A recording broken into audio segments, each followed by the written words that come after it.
king of German mercenaries. Chapter 151 My Uncle Jules, Part 1. Under Marin's arrangement, Prince Philip hosted a banquet for the Teutonic Knights in Königsberg for many days. In addition to the Teutonic Knights belonging to the Westphalia-Rhineland alliance, knights from other regions were also invited. For example, Teutonic Knights from Switzerland, Austria, the Netherlands, Bohemia, Silesia, Pomerania, and Prussia were also invited. Although the number and scale of the Teutonic Knights in these regions could not catch up with the three major powers of the Franconian-Swabian League, the Westphalian-Rhineland League and Saxony, but a little bit adds up to a lot. The total number of these scattered Teutonic Knights was still considerable. For several days, Marin invited the Teutonic Knights from Westphalia-Rhineland in Königsberg in batches, and also invited knights from other neutral regions. In short, as long as they were not the Teutonic Knights of the sworn enemy Franconian-Swabian League and the Teutonic Knights of the direct competitor Saxony, Marin tried every means to invite them. After inviting all the Teutonic Knights in Königsberg, Marin and Prince Philip went to other cities in the Teutonic Order, especially the Hanseatic cities of Elbing, Elbląg, Thorn, Torin, and Mermel, Klaipėda, to entertain and win over the local Teutonic Knights. In fact, nominally, the Teutonic Knights had more than these four Hanseatic cities.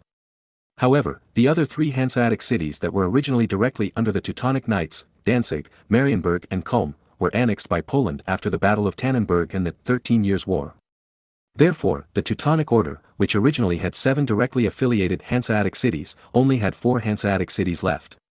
The Livonian Order, which nominally belonged to the Teutonic Order, controlled 5 Hanseatic cities, including Dorpat, Tartu, Vilan, Viljandi, Reval, Tallinn, Pirna, Pärnu, and Riga. However, since the Battle of Tannenberg, the Teutonic Order began to decline, and the Livonian Order began to be less obedient. Although it still belonged to the Teutonic Order in name, it was actually semi-independent. Even the Grand Master of the Livonian Order was elected by the local Livonian Knights and had nothing to do with the Teutonic Order. Moreover, the Livonian Order did not need to pay taxes to the Teutonic Order, and would only send troops to help the Teutonic Order when it was attacked by the Polish-Lithuanian Union. Therefore, the current economic lifeline of the Teutonic Knights is actually mainly the 4 remaining Hanseatic cities, Königsberg, Elbing, Thorn and Memel. The main official knights of the Teutonic Knights are mainly distributed in these 4 Hanseatic cities and their vicinity. Because these 4 Hanseatic cities are the main source of taxation for the Teutonic Knights and their economic lifeline. Therefore, more than 800 official Teutonic Knights are basically distributed in these 4 cities and their surrounding areas. Marin continued to launch a food and drink offensive, using Chinese food that was far superior to the dark cuisine of the Middle Ages to conquer a large number of Teutonic Knights. They first went to Elbing and Thorn in the southwest, and finally, Marin and Prince Philip came to the Hanseatic port city of Memel on the Baltic Sea coast in the north of the Teutonic Knights. The management of the Teutonic Knights was different from that of other countries. They did not appoint local officials, but instead adopted the system of colonel commanders. Generally, a branch of the Teutonic Knights would be established in each region. The one who controls the local area is also the local branch leader of the Teutonic Knights. And these branch leaders are all official Teutonic Knights, sent by Königsberg. For example, the Grand Master of the Teutonic Knights in Mermel was a Swiss Teutonic Knight named Amsa, who was appointed by the previous Grand Master. The Grand Master of Elbing was a Saxon, and the Grand Master of Thorn was a Rhinelander. However, this is not important, because at the Grand Master election conference, no matter if it is a branch master or an ordinary official Teutonic Knight, everyone only has 1 vote. Therefore, Marin did not care much about the specific positions when he tried to win over the official Teutonic Knights, but only looked at whether you were an official Teutonic Knight. Of course, Marin would not offend those branch leaders, lest they do bad things secretly. In Memel, Marin walked the streets and visited the official Teutonic Knights, not only treating them to feasts and drinks, but also secretly giving them gold coins. Gold coins are usually loaded into small bags, and there are only dozens of gold coins in a generation. However, it is not a small amount. You know, since the decline of the Teutonic Knights have not had a good life. Moreover, within the Teutonic Knights, there is also the Prussian alliance formed by local Prussian nobles and citizens, which is in collusion with Poland. Therefore, the economy of the Teutonic Knights began to decline, and the knights' lives were not easy. Therefore, a small bag of gold coins, although it cannot make them rich, can make their lives much better. Just like in later generations, someone gives you tens of thousands of dollars, although it is not enough for you to buy a house or a car, but it is enough to make you rich for a while. One day, Marin and Prince Philip were riding on the streets of Memel, preparing to visit a Teutonic Knight of Austrian origin who was very influential in the local area. When they passed by a pharmacy, they saw a middle-aged man dressed as a knight walking out of it, holding a bag of medicine in his hand. At first, Marin just glanced at him casually, but he was soon attracted by the middle-aged man. Because Marin felt that this face was familiar. So he couldn't help but follow him on horseback. After following for a while, the middle-aged man who looked a little decadent seemed to be irritated. He turned around suddenly, drew out part of his sword, and said angrily, "Who are you? Why are you following me?" This. Sir, I just think you look familiar." Marin scratched his head, not knowing how to explain. After all, following a grown girl can be said to be excessive hormone secretion, but following an uncle, how can you ask Marin to explain it? The middle-aged man was also stunned for a moment. He first looked at Prince Philip carefully, but found that he had no impression of him. Then, he looked at Marin carefully. As a result, the middle-aged man was also a little stunned.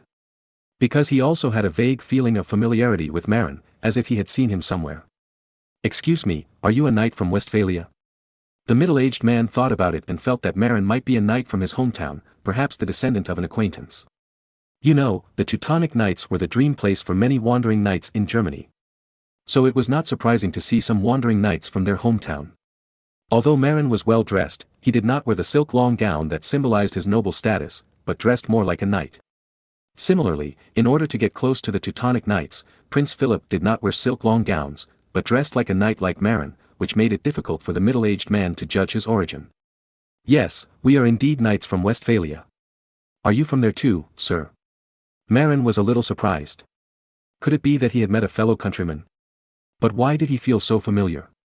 "Well, I'm a wandering knight from the country of Mark. I've been here for many years." The middle-aged man nodded and replied. "Mark country? Isn't it such a coincidence?" Prince Philip and Marin looked at each other. It was really a coincidence. What a coincidence, we are both from Earl Mark. Prince Philip's father and brother were both Earl Mark. "May I ask your name?" Marin felt like he had forgotten something, but there was a veil between them. "My name is Jules Hoffmann, and I come from Bochum in the Margraviate." Boom, Marin's head exploded. His name is Jules. His name is Jules. Damn, could he be the uncle my father asked me to find? Marin was stunned for a moment, not knowing how to respond. "Hoffmann. Your last name is also Hoffmann. And you are from Bochum? What a coincidence. My friend's last name is also Hoffmann, and he is also from Bochum." Prince Philip suddenly became interested. Really? This time, the middle-aged knight also became interested. He thought about it, and suddenly his face changed. "Could it be that you are little Marin? Have you also wandered to the country of the Teutonic Knights?" Jules Hoffmann suddenly thought of this possibility. Because he left home 18 years ago. When he left home, Marin was already born and was already 1 year old. Now, if you calculate the time, Marin is over 18 years old. According to the tradition of the Hoffmann family, it is time to be kicked out of the house.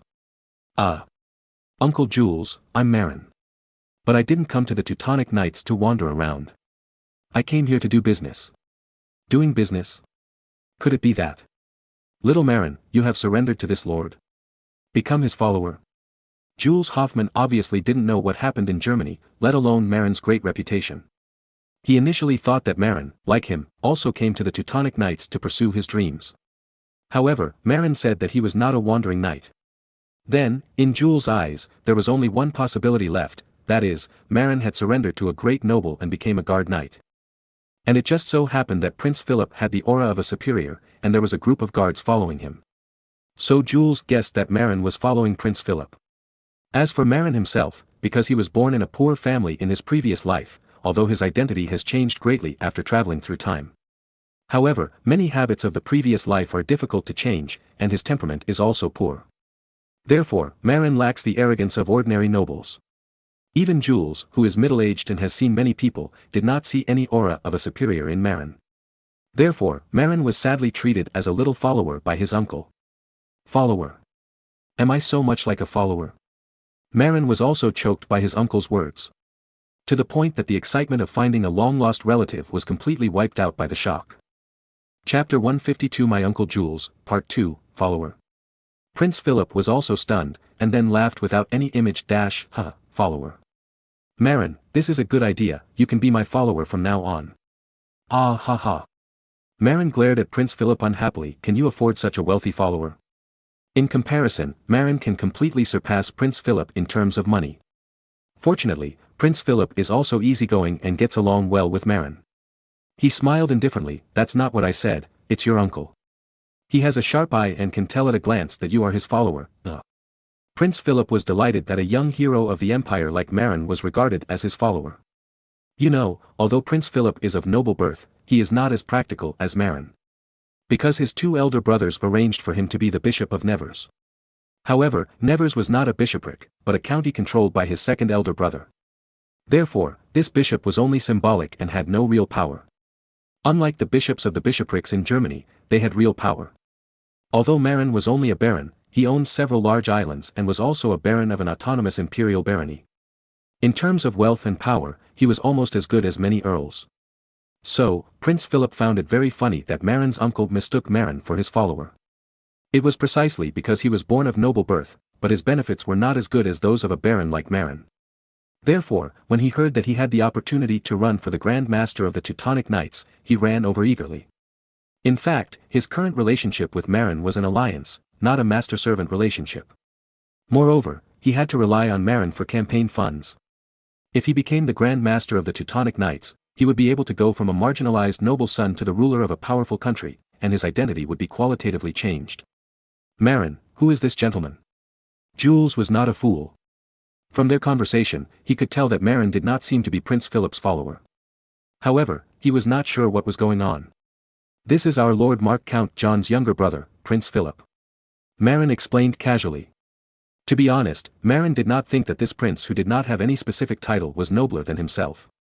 You know, although he was the lowest-ranking prince, he was also a prince. And Prince Philip, it was just that his father and brother were nobler than himself, but because he had no territory and title, he could only be regarded as a second-generation noble without the right of inheritance. Therefore, Marin did not respect Prince Philip much. However, the relationship between the two was not bad. Moreover, if Prince Philip really became the Grand Master of the Teutonic army, it would be a lot of good for him. What? Count Mark's younger brother? You naughty boy, how can you be so rude to him? Jules was also a little anxious. As a relative, he naturally cares about this nephew who looks a bit like his sister-in-law. The main branch of the Hoffman family has to make a living in the Earl of Mark. If they offend Earl Mark's younger brother, the main branch of the Hoffman family will be implicated. Logically speaking, a knight from the earldom of Mark should feel like he is meeting half his master when he sees Prince Philip. Therefore, he was so scared that he apologized to Prince Philip repeatedly to prevent Prince Philip from bearing a grudge against the Hoffman family and causing trouble for his elder brother and sister-in-law. Although he was kicked out of the family at the beginning. However, Jules did not blame his eldest brother. Because that was the tradition of the Hoffman family. Even when he left home, his eldest brother secretly stuffed him a bag of gold coins to prevent him from having no money. Therefore, he was also very concerned about the main branch of the Hoffman family. However, he had a hard time in recent years and was embarrassed to contact his eldest brother and sister-in-law. And his parents, Marin's cheap grandparents, died long before Jules left home. Marin was so arrogant in front of Prince Philip that Jules worried that Prince Philip would hate the Hoffman family. Prince Philip waved his hand and said, "Don't worry, Knight Jules. Marin and I are friends. Why would I care about his disrespect? If I cared, I would have been pissed off by him a long time ago." Although Prince Philip was born into a duke's family, he was not loved by his grandmother and uncle since he was a child. He was arranged by his father, John I, to be a priest since he was a child, and he did not have a good life since he was a child. Because, as a priest, he is most particular about discipline. Therefore, even though he was born into a noble family, he did not enjoy much. The most important thing is that his father did not give him any specific territory, but only told his elder brother to find him a bishop position. However, he was a bishop of a noble territory and did not have much real power. Moreover, before he became a bishop, he had no say. At most, he could often go to his two elder brothers to eat and drink. There was no point in wanting more. Because he could not get married for life. Neither the territory nor the wealth could be passed down. Even if he was rich, all the property would eventually be inherited by his eldest brother's children. So, it was better not to have it. Because of this, Prince Philip is not as arrogant as his elder and second brothers. Although he has some aristocratic aura, he is still approachable. In particular, Marin is not an ordinary person, he is a young hero of the empire. Therefore, Prince Philip, who is 11 years older than Marin, is actually an equal to Marin. Although, Prince Philip also knows that Marin is so enthusiastic to help him run for the Teutonic Grand Master, he also has selfish motives. However, even though Marin has prepared so much money, it is not certain that he can help Prince Philip become the Grand Master. Therefore, Marin is actually taking a risk to help him. Therefore, Prince Philip can't put on airs with Marin. Moreover, along the way, Prince Philip and Marin have become very familiar with each other and have become good friends. By the way, Uncle Jules, where are you going? Marin looked at Jules and asked puzzledly. He noticed that although Jules was dressed in casual night clothes, his clothes seemed to be worn out. It could be judged that Jules' life was not good. As a rich man, if his uncle was not living well, people would gossip about him, which would be embarrassing. So he asked about it. Ah. Well. Your aunt is not in good health and needs to recuperate. So, I came to the Mongolian pharmacy run by the Tatars in the city to buy some herbs and boiled medicine for your aunt to drink. Mongolian pharmacy? The prescription written by a Mongolian doctor. Marin's eyes widened. Damn, Mongolian doctor, isn't at the level of a veterinarian. Compared with Chinese medicine in central China, Mongolian doctors are only at the level of veterinarians. Yes, the Mongolian doctors' medical skills are pretty good. At least, they are much better than those European doctors who wanted to bleed your aunt. Your cousin John was killed by those quack doctors bloodletting. Jules said angrily. Ah. Mongolian doctors are really strong. Marin was a little stunned. But he reacted in an instant. Damn, compared to those European doctors of this era who only knew how to bleed and prescribe opium as a miracle drug, those Mongolian doctors who were equivalent to the level of Chinese veterinarians were really miracle doctors. Well, it is said that these Mongolian doctors all came from the Golden Horde. They are proficient in herbal medicine and are much better than many native doctors in Europe. The Golden Horde was one of the 4 major khanates of Mongolia. The people there were descendants of the Mongols, so it was normal to have Mongolian doctors. What else can Marin say? Mongolian veterinarians have become the leaders of the medical community in Eastern Europe, and he doesn't know what to say. Even in the current situation where medical technology in Europe is extremely underdeveloped, Marin has thought about going to the Golden Horde to hire a few powerful Mongolian doctors to treat himself and his family. In fact, the doctors in Europe at this time are too bad. The Mongolian veterinarians who are not very good at it can probably crush them. Thinking about the treatments given to him by the Mongolian veterinarians, Marin couldn't help but shudder in his heart. Damn, I'd better go to the Ming dynasty and hire some genuine Chinese medicine doctors. At least, they treat people, not as rude as the Mongolian veterinarians. Thinking about how he was treated rudely by the Mongolian veterinarians like an animal, Marin couldn't help but feel his anus tightened. Uncle Jules, let's go to your house first. Marin thought for a while and said. Uncle Jules obviously had to go back to make medicine for his wife, so he must be in a hurry. And the night he was going to visit today, in fact, had not made an appointment in advance. Why not just follow Uncle Jules to take a look at his house first? By the way, throw some gold coins to them. Because Marin could see that Uncle Jules' family situation was probably very embarrassing. Because, as a knight, Jules actually came to the pharmacy on foot, and he didn't even have a horse to ride. Maybe, in order to treat his aunt, he sold all the horses. Chapter 153, Almost Being Considered a Liar. Marin's guess was correct. Jules's family was now truly destitute. He was a knight with a title in the Teutonic Order, not a Teutonic knight, but an ordinary knight, but because his wife was sick, he was forced to sell his warhorse and weapons. Of course, his current job has nothing to do with war. Because he was good at studying, Jules was assigned to the city hall of the local branch of Memel and became a municipal secretary, responsible for the government affairs of the local branch of the knights. Although most knights had studied, most of them were keen on fighting and killing, and their academic performance was very poor. Just like the athletes in later generations, although they were physically strong, most of them were not good at studying. Even the athletes in those famous universities were mostly specially recruited with reduced scores. Although Jules and Hoffman the Elder were brothers, they were similar to Adler and Marin. Hoffman the Elder was physically strong but not good at studying. Jules, on the other hand, was smarter than Hoffman the Elder and was good at studying, but he was a little thin. Therefore, after arriving in the Teutonic Knights, Jules could not compete with other knights in terms of military strength, but because he was good at studying, he was hired as a clerk by Amsaw, the branch leader of Memel. Of course, when Jules was taken in by Amsaw, Amsaw was not yet the head of the Memel branch, but just a sheriff in the Memel region. Jules had no place to stay when he first came here, so he began to help Amsaw deal with various documents. Amsaw himself was a poor student and naturally did not know how to handle government affairs. However, he came from a wealthy family. So, he hired Jules and another well-educated wandering knight to help him deal with the documents. Jules and another well-educated wandering knight, Kisling, became Amsaw's right-hand men. However, Kisling was more tactful than Jules. The two were similar in handling government affairs, but Kisling was better at flattering. Therefore, Amsaw placed more emphasis on Kisling. When Amsaw became the head of Mermel's branch, Kisling became Mermel's political officer, while Jules was a political secretary who took orders from Kisling.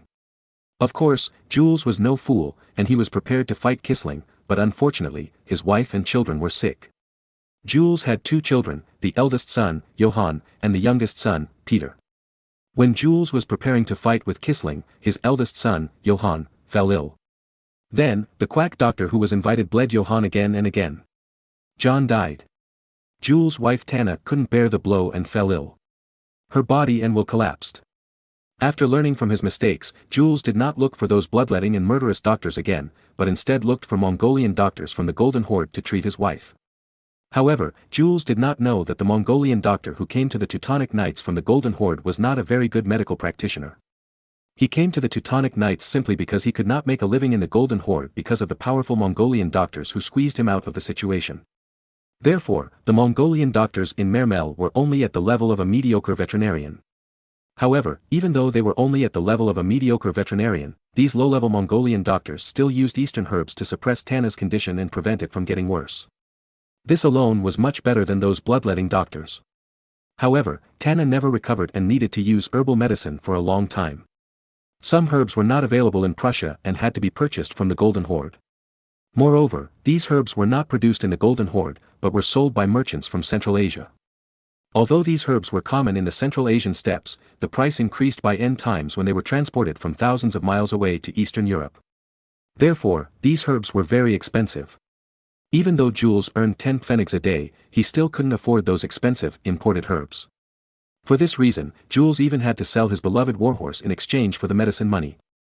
Marin and Jules walked and talked, and after learning about these situations, they were very sad. So Marin asked, "Uncle, since you are in such a difficult situation, why don't you write home and borrow some money from my father?"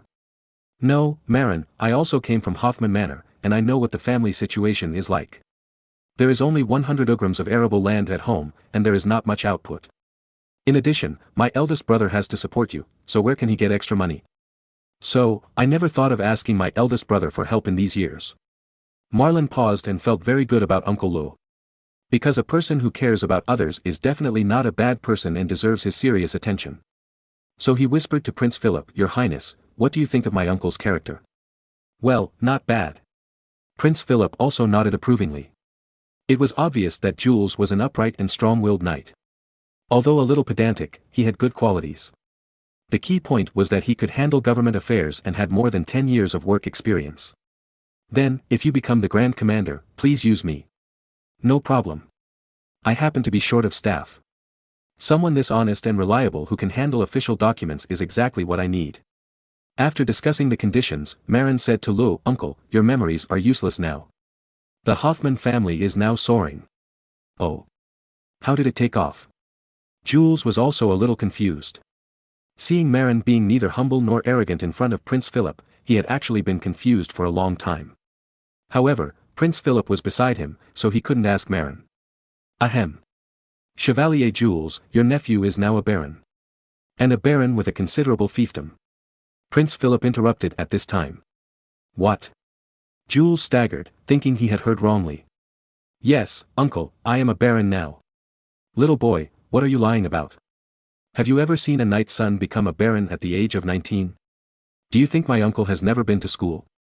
Also, this Prince Philip, could it be that he and Marin are working together to deceive me? Are you Prince Philip?" Unexpectedly, when Marin revealed his identity, Jules was not happy but angry. He would not make a mistake about Marin because Marin looked more like Lady Marie. Jules had been with Lady Marie for several years and naturally knew her appearance. Therefore, he had no doubts about Marin's identity. However, when Marin said he was a baron, he doubted it. He even began to doubt the authenticity of Prince Philip's identity. Because the Hoffman family was just a knight family at the bottom. His eldest brother, Hoffman, was just a knight. How could his son, and the second son at that, become a baron? Wasn't this just a joke? Now, Jules strongly suspected that this also very young Prince Philip might be a wandering knight with Marin. As for the group of guys behind them who looked like bodyguards, they might be from the same wandering knight gang as Prince Philip. You know, it's not easy for wandering knights to survive. Therefore, it's common for some wandering knights to form teams and seek common survival and development. Some wandering knights even form bandit gangs or fraud gangs to make a living. Apparently, Jules thought Prince Philip was the leader of a fraud gang. Prince Philip's captain of knights couldn't stand it anymore. As the custodian of the prince's documents and seals, he showed Jules Prince Philip's identity documents and silver seals. These were the documents that Prince Philip always carried with him to prove his identity. Because, if Prince Philip wanted to win over the Teutonic Knights, he had to make people believe in his identity first. Jules was also an old clerk. He checked Prince Philip's documents and seals and found nothing wrong. So Jules no longer suspected that Prince Philip was a fraud gang. Otherwise, he would definitely report to the Knights Templar and send out the Knights of Peace to arrest him. There were too many wandering knights in the Teutonic Knights, and the sheriffs could rely on recruiting wandering knights to maintain law and order, which was very luxurious.